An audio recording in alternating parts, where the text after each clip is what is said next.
제가 직접 가서 들어보죠. 그렇다고 뭐 바쁘니까 시간을 하루 종일 할 수는 없지만 그 몇 사람이라도 고객들의 얘기를 들어보면 생각지도 못한 것들이 나타나잖아요. 그래서 이 경청이라고 하는 것은 사람들의 이 진심, 그 바닥의 얘기를 들어서 그것을 전체에 반영하는 거다 그래요. 그럼 계속해서 다음 질문 받도록 하죠. 이번에는 앞쪽에 계신 여학생분께 기회를 드리겠습니다. 제가 여쭤보고 싶은 것은 한국 식품의 진정한 세계화가 이루어지기 위해서 어떠한 노력이 가장 중요하게 있어야 한다고 생각하시는지입니다. 어떻게 생각하시는지요? 사실 한국 음식이 세계적으로 성공을 하려고 그러면 세계인들의 입맛에 대해서 그리고 이 음식 문화에 대해서 깊은 이해가 필요합니다. 그리고 우리 음식 문화에 대한 자부심, 자긍심, 그리고 거기에 대한 아주 철저한 연구를 통해 가지고 기술적으로 모든 것이 확고한 기반을 갖도록 만들어 가야 돼요. 지금 우리가 김치가 뭐 좋다 하죠. 그런데 김치를 연구를 해서 김치가 과연 어떤 그 인체에 영향을 미치는가, 한국 사람들한테 어떤 영향을 미치고 서양 사람들한테 어떤 영향을 미치고 하는 연구까지 진행되어 있지 않아요. 홍삼 같은 것이 좋다고 얘기를 하지만 부분적으로 효능에 대해서 평가는 되어 있지만 그런 폭넓은 연구가 이루어져 있지 않습니다. 그러니까 우리는 그런 그 기술의 바탕서부터 확고하게 찾아내야 돼요. 한국 김치의 우수성이 뭐냐? 도대체 왜 한국은 김치가 집집마다 맛이 다른가?서부터 시작을 해가지고 집집마다의 미생물이 그 작용을 하는 거잖아요. 이 세균이죠. 그 균이 어떻게 작용하는 것인데 어떤 집안에 어떤 세균이 있고 그 어떤 세균이 어떻게 작용하면 좋은 김치가 되느냐 안 되느냐 그 메커니즘까지 우리는 완전히 이해할 정도로 깊이 있는 연구가 첫째 필요하고요. 두 번째는 우리의 음식 문화를 하나의 음식 하나로 이해하는 것이 아니고 전체 음식 문화로 이해를 해야 돼요. 그러니까 그 일본의 왜 식당들이 전 세계에서 그렇게 비싼데도 그렇게 많이 보급되는가? 인류 호텔에 가면 일식당이 없는 데가 없어요. 한국 음식점은요, 한국 내 호텔에도 거의 없어요. 왜 그럴까요? 그거는 한국 음식 문화의 정말 아름다운 모습을, 가치 있는 모습을 제대로 찾지를 못했어요. 우리의 음식 문화는 우리가 지금 현재 보고 있는 이런 문화하고 다른 면이 많이 있다고 생각합니다.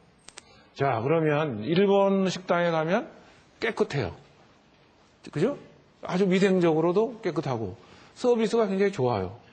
그릇도 완전히 일본 문화, 술도 완전히 일본 술, 모든 것들이 다 하나에 갖춰져서 거기를 가면 일본 음식을 먹은 것이 아니고 일본이라고 하는 문화 속에 들어왔다가 나가는 특별한 느낌을 갖게 되는 거죠.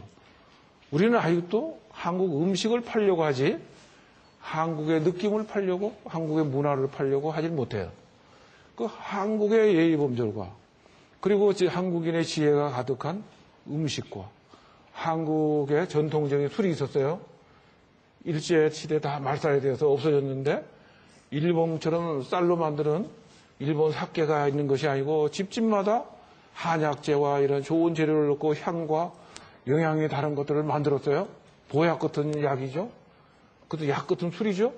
자, 이러한 지혜들이 한 자리에 모이면 아마 한국 음식점에 세계 각국의 정상서부터 가려고 생각하지 않을까요? 그래서 이 모든 것들이 다 갖춰지려고 그러면 여기 계신 분들이 이 한국 음식을 제일 먼저 사랑을 해야 돼요. 그리고 한국 음식에 자부심을 가져야 되고 이해하려고 노력을 해야 되고 그리고 연구소 기업들이 힘을 합쳐갖고 개척해 나가야 되겠죠. 여러분들께서 많은 질문을 해주시고 계시는데요. 안타깝게도 마지막 질문을 받아야 할 시간입니다. 정말 이것만은 궁금합니다. 꼭 질문하고 싶습니다. 라고 생각하시는 분들만 손을 들어주십시오. 이번에는 저 뒤쪽에 계신 여학생분께 기회를 드리겠습니다. 제가 궁금한 것은 아까 12지신 중 하나인 뱀을 이야기해 주셨는데요. 인간도 뱀처럼 허물을 벗어가야 한다고 하셨는데 대표님께서 리더가 되기 위해 벗어오신 껍질에 대한 이야기를 듣고 싶습니다. 저는 이 삼성에 있으면서 전 세계에서 새로운 경영 기법이나 혁신 기법이 한국에 들어올 때는 제일 먼저 들어오는 데가 삼성으로 들어옵니다. 왜냐하면 다른 기업에서는 그걸 받아들일 수 있는 그런 준비나 마음의 자세가 안 돼 있거나 이 체제가 부족해요. 그래서 제일 먼저 삼성에 들어와서 해보고 거기서 성공하면 삼성에서 성공했으니까 그러고 다 전파를 했어요. 근데 저는 어떻게 요행스럽게 그 일을 맡는 위치에 있었어요. 그러니까 도요타 생산 방식도 할 때 제일 먼저 했고 품질 혁신을 할 때도 제일 먼저 했고 프로세스 혁신을 할 때도 제가 제일 먼저 하게 됐고 아까 4가지 사고 방식을 할 때도 초대 제1대의 강사였어요. 그러니까 여러분들이 앞으로 조직에 나가서 그 가장 성공하는 지름길이 뭐냐? 뭔가 경험이 없던 것, 해보지도 않은 그런 것들. 그런 것들도 누군가 기회가 있다고 할 때 과감하게 제가 한번 해보겠습니다. 어차피 다 모르는 거예요. 그렇겠죠? 용기 있는 사람만이 그것을 접할 수 있고 그걸 하면서 실패를 하고도 배우고 성공을 하고도 배우겠죠? 그 많은 시행착오 속에서 여러분들의 그릇이 커지는 거예요. 리더가 된다는 뜻은 뭡니까? 자기 그릇을 키우는 거예요. 이 리더라고 하는 것은 바로 그런 것이다. 그렇게 설명을 드리겠습니다. 세종대왕과 정조임금 그리고 선덕여왕에 이르기까지 역사 속 훌륭한 지도자들에게는 한 가지 공통점이 있었습니다. 바로 진실하고 절실한 마음으로 끊임없이 소통하는 것이었습니다. 오늘 여러분들과 함께한 EBS CEO 특강 이것으로 마치겠습니다. 다시 한번 좋은 말씀 해주신 농심의 손욱 회장님께 힘찬 박수를 부탁드리겠습니다.